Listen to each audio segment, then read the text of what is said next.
Num tempo distante, Deus habitava um mundo sem forma, mergulhado na escuridão. Ele pairava sobre as águas imperiais e, num momento sublime, Deus proferiu as palavras que ecoam eternamente. Deixe haver luz. E assim foi, a luz surgiu e Deus viu que era boa. Ele separou a luz das trevas, revelando seu poder divino.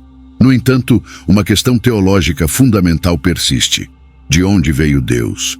Quando o céu e a terra ainda não eram mais do que uma promessa, quando a escuridão reinava sobre um vazio sem forma, Deus já existia. Ele habitava majestosamente, sozinho em sua divina grandeza. Ele chamou a luz das trevas, trouxe ordem do caos e criou um cosmos a partir da confusão. Mas a pergunta incessante permanecia: de onde veio Deus? Alguns afirmam que Deus criou a Terra há 6.000 anos, em apenas 6 dias. No entanto, para ser filosoficamente coerente e honesto, surge a indagação: de onde veio Deus? E além disso, uma vez que entendamos a origem de Deus, como podemos compreender a influência de uma força espiritual sobre um universo material? Se acredita que Deus criou o universo, a lógica nos leva a questionar: quem criou Deus? E assim começa o ciclo interminável de indagações. Quem criou Deus? E quem criou o Deus que criou Deus? A busca pela verdade se estende ao infinito, desafiando nossas mentes e nos levando a questionar as profundezas do desconhecido.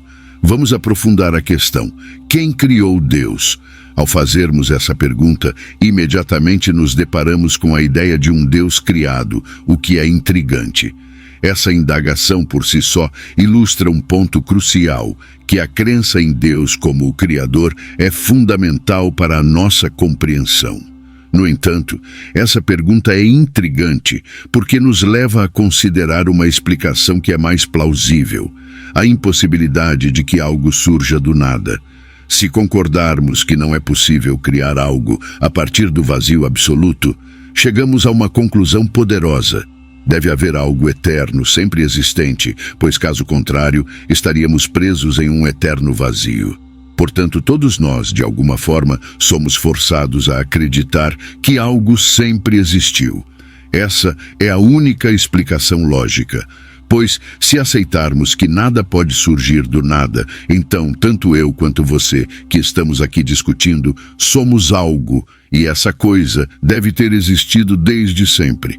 A ideia de algo eterno, sempre presente, é a chave para compreendermos o enigma da criação. Aqui está a questão: tudo o que sabemos sobre o mundo físico nos leva a duvidar de que algo possa existir eternamente. Especialmente desde os anos 30 do século passado, quando a teoria do Big Bang foi amplamente aceita, nossa compreensão do universo mudou drasticamente. Essa teoria sugere que nosso universo atual é apenas uma manifestação temporal, uma única iteração de uma série infinita. Considere as evidências. O universo está em constante mudança, a energia está sendo gradualmente consumida. A segunda lei da termodinâmica, bem estabelecida, nos ensina que a energia se esgota com o tempo. As estrelas estão perdendo sua energia e a expansão do universo parece estar se acelerando, empurrando seus limites para além de nossa compreensão.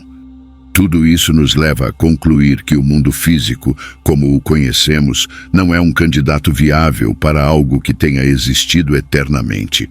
Agora a grande pergunta é: o que quer que tenha existido desde sempre deve ser completamente diferente do que vemos hoje. A causa primordial, a fonte de tudo, deve ser algo além da nossa compreensão atual. E assim somos desafiados a explorar o que é a verdadeira natureza desse mistério que transcende o nosso mundo físico.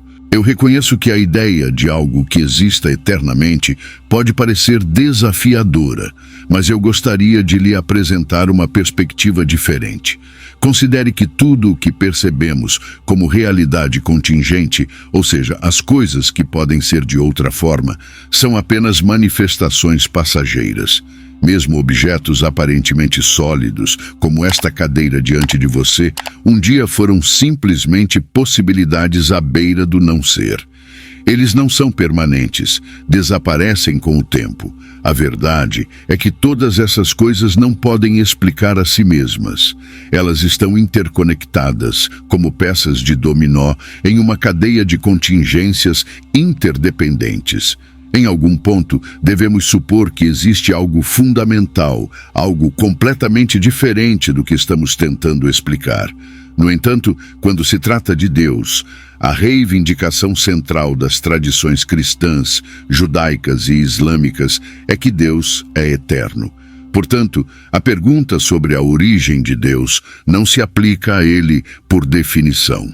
A única maneira de argumentar contra isso é assumir que tudo pertence à categoria de criado, mas isso simplesmente nos coloca de volta ao ponto de partida.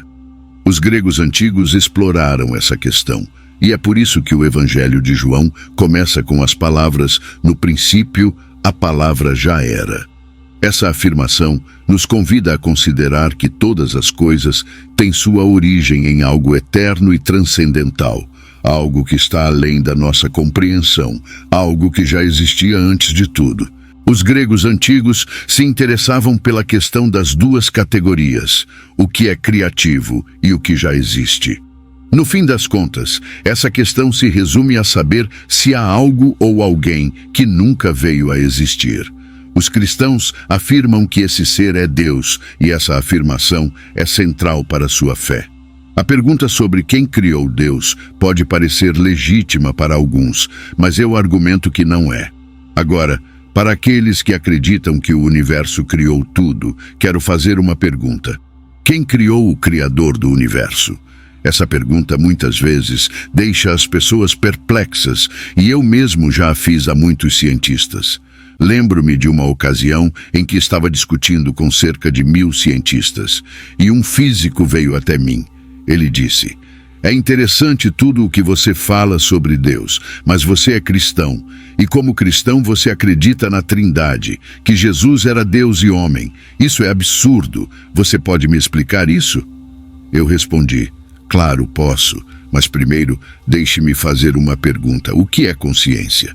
Ele ponderou por um momento e admitiu que não sabia. Então perguntei: "O que é energia?" Ele respondeu que, como físico, poderia medi-la, mas não sabia o que era. Eu continuei: "Bem, minha pergunta não é sobre isso. Minha pergunta é: você acredita na consciência?" Ele disse que sim. "E você acredita em energia?" Ele novamente respondeu afirmativamente. Eu então disse: "Você acredita nessas duas coisas, mas admitiu que não sabe o que são. Portanto, você é um intelectual, não se preocupe com isso." Ele respondeu: "Por favor, não me chame assim." E eu concluí: "É exatamente o que você estava prestes a fazer comigo há 5 minutos. Se você não sabe o que é energia, não fique surpreso se a energia, a luz, a gravidade e a consciência são mistérios. Não se surpreenda se todos esses mistérios estiverem contidos em Deus." A pergunta sobre quem criou Deus, na realidade, não é tão complexa quanto pode parecer. Quando nos referimos a Deus como um ser eterno e atemporal, a resposta se torna clara. Como Keith Ward argumenta em seu livro Deus, Chance e Necessidade, se alguém perguntasse o que causou Deus, a resposta seria simples. Nada poderia ter trazido à existência uma realidade que transcende completamente o espaço e o tempo, que é autoexistente. Compreender essa ideia é compreender que Deus está além das categorias de começo e fim. Qualquer coisa que comece a existir precisa de uma causa, não pode surgir do nada. No entanto, algo que seja eterno e atemporal não se encaixa nessa premissa inicial. Não precisa de uma causa. Até mesmo ateus como Daniel Dennett reconhecem que se verdades eternas existem, como números ou objetos matemáticos, elas não precisam de uma causa, pois nunca começam a existir. O conceito de Deus é, precisamente, o conceito de um ser eterno e autoexistente, uma necessidade primordial. Portanto, a resposta é simples. Deus não tem uma causa, pois ele é autoexistente. Nossa definição de Deus é o Criador incriado do universo, que transcende todas as limitações do tempo e do espaço. A pergunta sobre quem criou o incriado Criador é como perguntar sobre o som do silêncio ou sobre o que o vazio faz. O que estou tentando ilustrar é que existe uma definição de silêncio que nos impede de fazer tal pergunta. De forma semelhante, quando questionamos quem criou o Criador incriado do universo, estamos seguindo uma linha de raciocínio que não se aplica a ele. Isso nos leva a um ponto importante. Os cristãos fundamentam suas crenças em um Deus que não foi criado, enquanto os ateus muitas vezes fornecem respostas diferentes. Como um ex-ateu, eu também costumava acreditar em um Criador incriado, embora minha compreensão fosse diferente. Talvez considerasse a ideia de um gerador multiverso ou algum ambiente quântico no qual os universos surgem espontaneamente. Independentemente do que fosse, a ideia era que o universo não tinha sido criado. Portanto, todos, em última instância, acreditam na existência de um Criador não criado. O que eu gostaria de pedir é que você continue a história do início do universo até o impacto da matéria espiritual de Deus no material. E considerando que temos todos essa crença em um Criador não criado, talvez a questão essencial seja como esse Criador se relaciona com nosso contínuo de tempo, espaço e matéria, conhecido como continuum. Aqui está o cerne da questão. Todos esses elementos, tempo, espaço e matéria, devem ter entrado em existência ao mesmo tempo.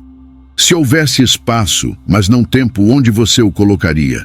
E se houvesse matéria no espaço, mas sem tempo, quando você a colocaria? Não é possível separar tempo, espaço e matéria, eles devem coexistir. A Bíblia aborda essa questão de maneira concisa, em apenas 10 palavras. No princípio, Deus criou os céus, o espaço e a terra, a matéria.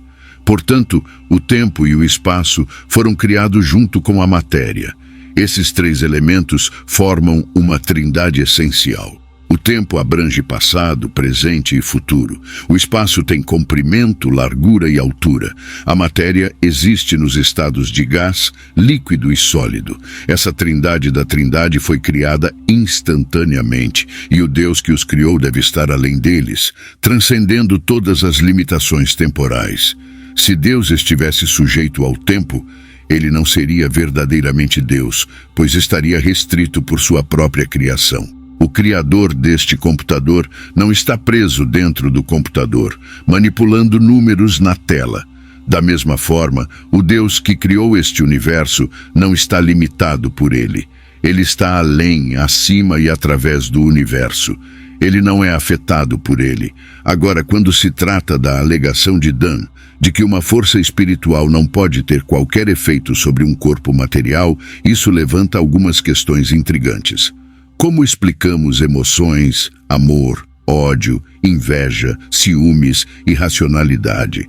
Se nosso cérebro é apenas uma coleção aleatória de produtos químicos formados ao longo de bilhões de anos, como podemos confiar em nossos próprios processos de raciocínio e nas nossas percepções do que é certo? Lembro-me de ter perguntado anteriormente de onde Deus veio, e essa pergunta presume que Deus é limitado e limitável, o que não é o caso. O Deus que admiro não está restrito pelo tempo e espaço. Mesmo que eu tentasse enquadrá-lo em minha mente, em meu cérebro de 3 libras, ele seria digno de adoração. É isso que me fascina. Ele está além da compreensão, e é por isso que o adoro. Isso me lembra das palavras de Beckett. Eu vi quando ele deixou os calcanhares do demônio, o santo da boca Perrin e equipe. Isso significa que Deus não está limitado por qualquer lugar ou forma. Sua presença é onipresente e transcende todas as fronteiras. Então ele veio do nada? Eu fiz essa afirmação em uma reunião em Detroit há algum tempo, e um homem que era matemático me abordou e disse: "Reverendo, sejamos racionais sobre essa questão que você está discutindo esta noite. Dizer que Deus veio do nada simplesmente não faz sentido. Vamos ser razoáveis." Eu respondi: "Está certo, vamos ser racionais. A razão pela qual Deus veio do nada é que não havia lugar para ele vir ou de onde vir. Ele não surgiu de nenhum lugar, e a razão pela qual ele teve que permanecer de pé sobre nada é que não havia nenhum lugar para ele ficar de pé. Ele estendeu sua mão quando não havia nada para agarrar e pendurou algo onde não havia nada para pendurar. Ele disse para ficar ali. Agora, se você olhar para o livro de Gênesis, no capítulo 1, versículos 26 e 27, verá que ele pendurou este mundo no nada e permaneceu de pé no nada.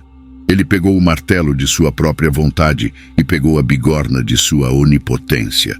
Faíscas voaram, e ele as pegou nas pontas dos dedos e as lançou no espaço, decorando os céus com estrelas. E ninguém disse uma palavra, ninguém contestou, não havia ninguém para contestar. Então Deus mesmo disse: "Isso é bom." E Deus deu a Cristo um nome que está acima de todo nome, para que em nome de Jesus todo joelho se dobre no céu, na terra e debaixo da terra, e toda língua confesse que Jesus Cristo é o Senhor, para a glória de Deus Pai.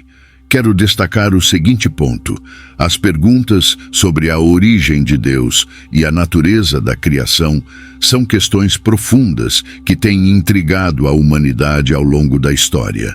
Independentemente das crenças individuais, uma coisa é clara: nossa capacidade de compreender a verdade sobre Deus e o universo é limitada.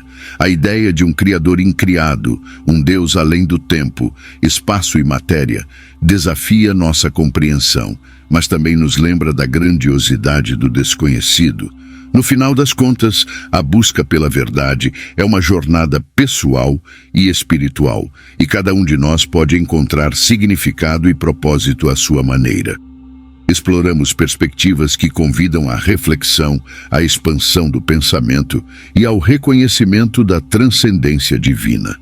Independentemente de onde você esteja em sua jornada espiritual, espero que essas discussões tenham inspirado uma apreciação pela complexidade e beleza do universo e pelo mistério que envolve a divindade.